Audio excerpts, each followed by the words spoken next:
You think the Middle Ages were all knights, castles, and prayers? Think again. Behind monastery walls and noble courts, people practiced rituals so shocking they sound unbelievable today. From church trials about stolen body parts to bizarre remedies made from blood and bones, history hides scandals no one dared to whisper aloud. But why did religion, superstition, and desire mix into something so twisted? Stay with me. What you discover will leave you speechless. When most people imagine the Middle Ages, they picture knights in shining armor, queens in tall castles, and monks chanting prayers in candlelit chapels. But history has a darker, stranger side, one that many textbooks carefully avoid. Beneath the strict rules of the church and the rigid order of feudal life, human desire took strange and often shocking forms. What makes this period so unsettling is not only the practices themselves, but the way faith, medicine, and superstition became tangled together with human sexuality. To understand this, you must first step into the mindset of a medieval villager. Life was short, disease was common, and death felt close at hand every day. The church preached salvation, but it also created rules about every aspect of intimacy, even dictating which knights married couples could share a bed. Sex was not just private, it was policed. Monks recorded sins, priests assigned punishments, and those caught breaking moral codes sometimes faced public humiliation.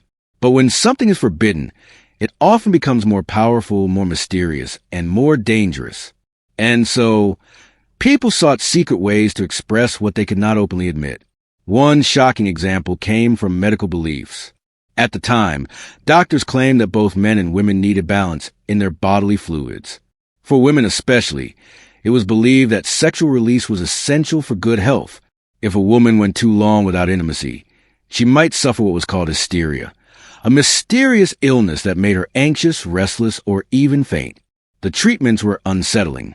Midwives or physicians sometimes prescribed intimate stimulation as a cure, and in rare cases, strange herbal mixtures were applied directly to a woman's body in ways that sound unthinkable today. But this was only the beginning. Some of the most bizarre practices involved superstition, mixing love, desire, and dark magic. In medieval Europe, people believed you could control another's passion using charms or potions. Some women carried dried animal parts or even powdered bones as love charms. Others secretly slipped strange substances into food and drink, hoping to bind their lover's desire forever. Court records from the 13th century even describe women accused of boiling herbs together with drops of their own blood to keep a husband faithful. If discovered, these women faced harsh punishment for witchcraft. Even the nobility, who seemed above such fears, were not free from scandal. Kings and queens were expected to produce heirs, but fertility problems led to desperate measures. Some royal physicians recorded instructions for bizarre rituals, such as placing amulets on certain parts of the body during intimacy or sleeping under specific moon phases. The pressure of dynasties pushed men and women to follow practices that today sound like something out of a dark folktale. And then there were the public punishments for sexual sins. Adultery, forbidden love, or even suspected premarital intimacy could be judged in front of entire villages. Imagine being dragged to the town square, tied to a wooden post, while neighbors watched and priests lecture about shame. In some cases, offenders were forced to wear humiliating symbols around their necks, like wooden carvings of body parts. So everyone knew their crime. The line between justice and cruelty was thin, and humiliation itself became a weapon.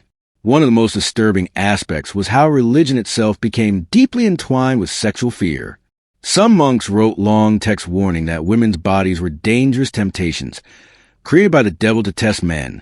At the same time, others described mystical visions where saints claimed to feel spiritual marriages to Christ, using language that blended holiness with passion. To a modern reader, these writings sound almost contradictory, condemning human desire while secretly describing it in detail. Why did all of this happen? The answer lies in power. The church controlled not only people's faith, but also their most private relationships. By turning intimacy into a matter of sin and confession, it held extraordinary authority over every man and woman. The more rules there were, the more people broke them. And every broken rule created another chance for punishment, confession, and control. But here is the unsettling part. Many of these practices did not stay hidden. They were written down in trial records, medical manuals, and even in the letters of kings. And centuries later, these fragments of history reveal a Middle Ages far stranger than the fairy tales we imagine, a time when fear and desire lived side by side, and when even the most private act had become a matter of public scandal. And this is only the surface. What comes next is even more disturbing, because while villagers whisper about charms and potions and nobles struggle with fertility rituals, others took part in acts so twisted that even historians still debate whether they were real or exaggerated by rumor. As we move deeper into this hidden history, you will see how superstition, control, and desperation created practices that feel almost impossible to believe. As the Middle Ages moved forward, secrecy deepened, and the contrast between public morality and private behavior grew more extreme. On the surface, life seemed tightly controlled. Villagers attended church each week. Kings and nobles paraded their devotion, and priests constantly warned against temptation. But behind closed doors, desire refused to vanish. The more society tried to bury it, the more strangely it emerged. One of the most disturbing examples came from the medical world. Physicians, guided by ancient Greek and Roman texts, believed that women's bodies were unstable, driven by hidden forces that needed to be released. They warned that without regular intimacy, women could develop dangerous conditions. To cure them, healers sometimes resorted to treatments that today would be considered unthinkable. In certain manuscripts, there are detailed instructions describing how oils or mixtures were to be applied to the body in shockingly intimate ways. While these were framed as medicine, they reveal how blurred the line was between healing and exploitation. But medicine was only one piece of the puzzle. Folk belief played an even larger role. Across Europe, men and women turned to charms and rituals in hopes of controlling love and passion. Imagine a young woman, desperate for her lover's attention, secretly collecting herbs at midnight and whispering words over them, convinced the plants carried magical power. Some charms required using parts of animals, the heart of a dove, the feathers of a rooster, believed to stir passion or fidelity. Others were even darker. Historical records tell of so-called love potions that mixed herbs with human fluids, a shocking detail that still unsettles scholars today. Of course, the church condemned all of this as witchcraft, but that did not stop people from trying. When these charms failed, the consequences were often disastrous. Husbands accused wives of sorcery. Jealous rivals spread rumors, and before long, cases ended up before local courts. Punishments varied. Fines, whippings, or exile, but the stain of accusation could follow a family for generations. Desire, once hidden, became a matter of public shame. Meanwhile, the nobility faced their own pressures. For kings and lords, producing heirs was not only a personal matter, but a political one. Dynasties depended on it. When pregnancies failed or children were lost to disease, desperation pushed them into bizarre practices. Some medieval fertility rituals instructed couples to sleep beneath specific astrological signs, convinced the stars guided conception. Others involved carrying amulets blessed by priests or, in more secret cases, by cunning folk who blended Christian prayers with pagan spells. These rituals reveal how even the most powerful turned to superstition when the stakes were high. But perhaps the most humiliating aspect of medieval sexuality came through public punishment. In some towns, if a man was caught visiting a lover outside marriage, he could be paraded through the streets with a mock symbol tied around his neck, a carved wooden organ, for all to see. Women accused of promiscuity were sometimes forced to shave their heads and wear plain clothing so everyone recognized their shame. These punishments were designed to strip away dignity, turning private choices into public theater. The spectacle itself was meant to scare others into obedience. And yet, the contradictions only grew deeper. Monks, sworn to celibacy, wrote long texts filled with warnings about temptation, describing women as dangerous snares of the devil. But the very detail of their writings reveals something else. The fact that desire haunted even those who tried hardest to resist it.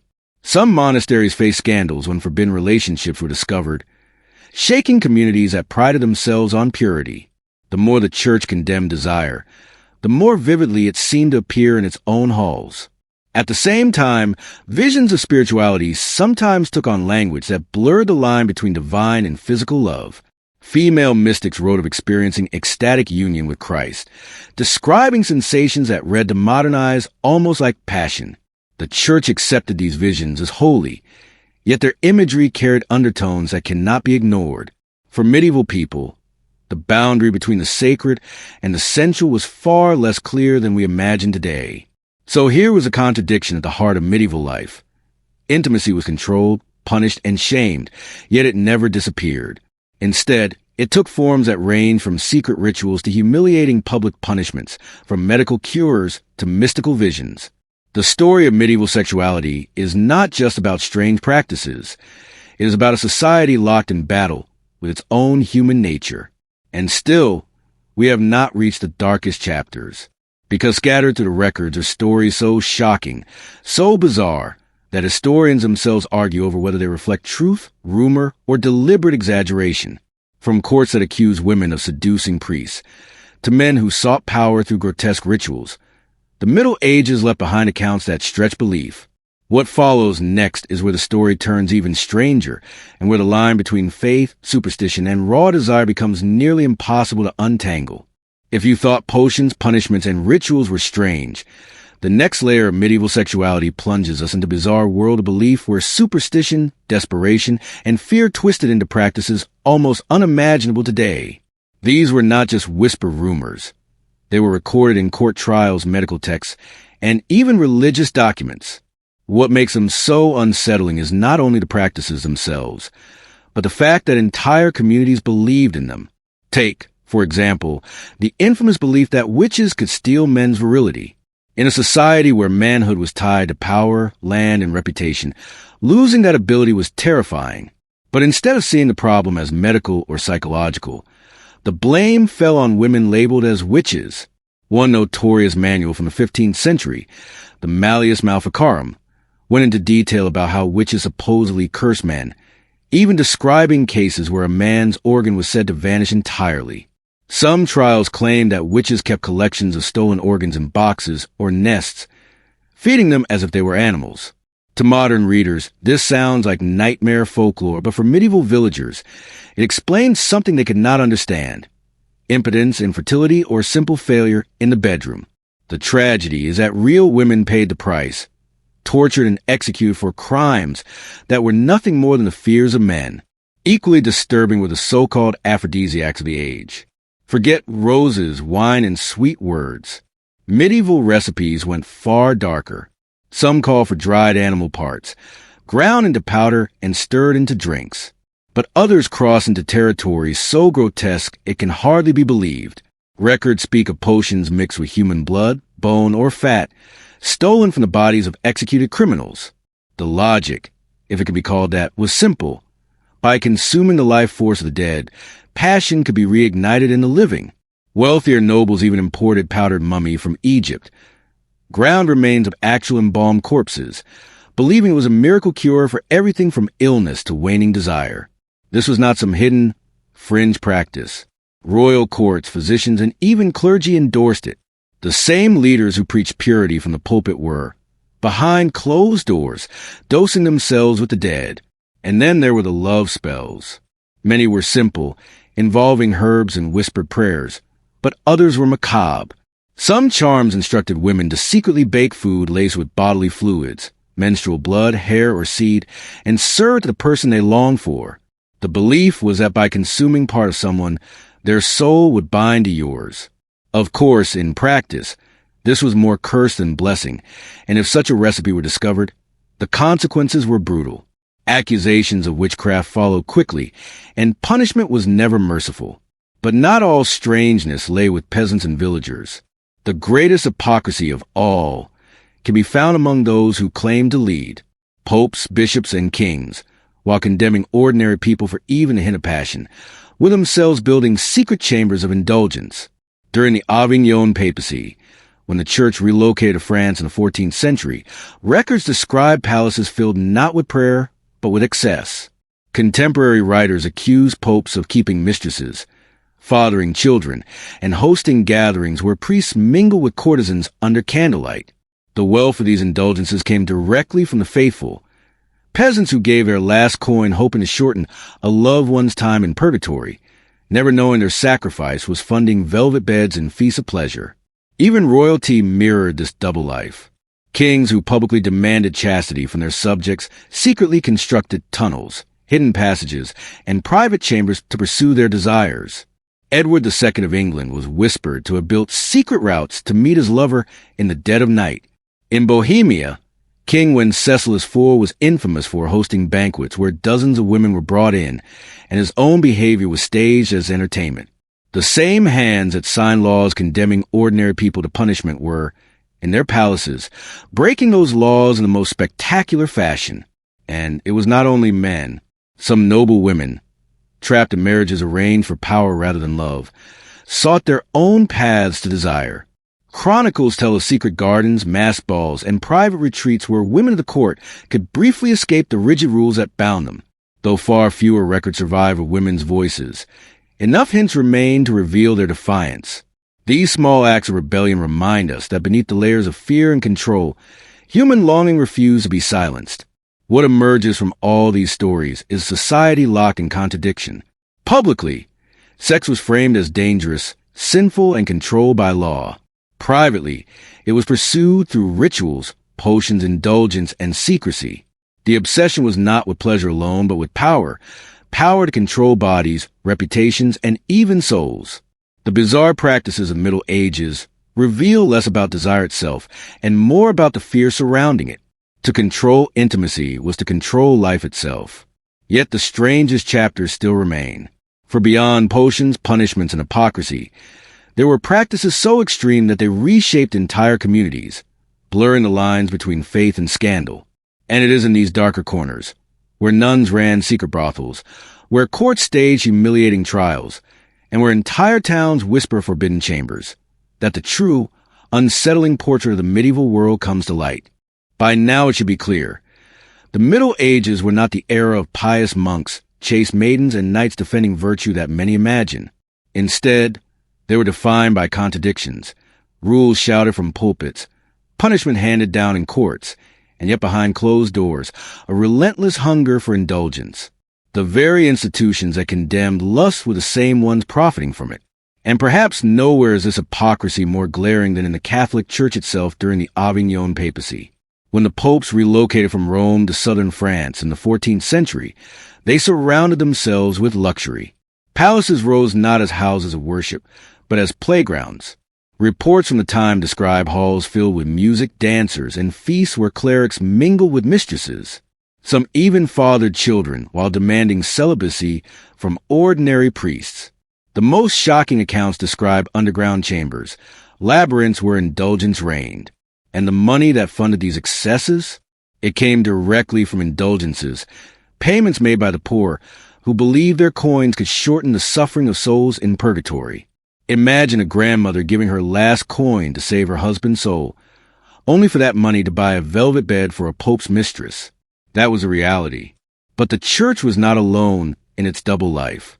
Kings across Europe wrote laws that punished ordinary people for even minor sexual missteps while constructing elaborate escape routes to indulge themselves. Edward II of England secretly built tunnels so he could visit his lover under the cover of night. In Bohemia, King Wenceslas IV held banquets where his own acts of intimacy were displayed as entertainment for courtiers. These rulers were not shamed for their behavior because power itself insulated them. Their actions revealed the truth. Morality was not about virtue. It was about control. Even the practice of chastity trials exposed this hypocrisy. Men accused of impotence were sometimes forced to perform in front of witnesses to prove their virility. Women accused of infidelity faced public humiliation and punishment. Yet kings, bishops, and nobles could flout these very rules without consequence. The double standard was staggering. For peasants, passion meant danger. For rulers, it meant spectacle. The strange beliefs about love and desire only deepened this divide. Witches were accused of stealing men's organs, not only as punishment but as an explanation for something society refused to admit: human vulnerability. Instead of acknowledging medical issues or emotional struggles, blame was cast on women who live outside the norms: midwives, herbalists, widows. These women became scapegoats, burned alive or drowned, all to protect fragile pride. In this way, sex was weaponized not only to control bodies, but also to silence women. Yet amid all the fear and manipulation, there was also resistance. Chronicles whisper of noble women who created secret gardens to meet their lovers, of men and women who risked everything for affection, and communities that quietly looked the other way when love broke the rules. These acts remind us that even in the most oppressive systems, human desire refuses to be erased. And perhaps that is the real lesson of the Middle Ages.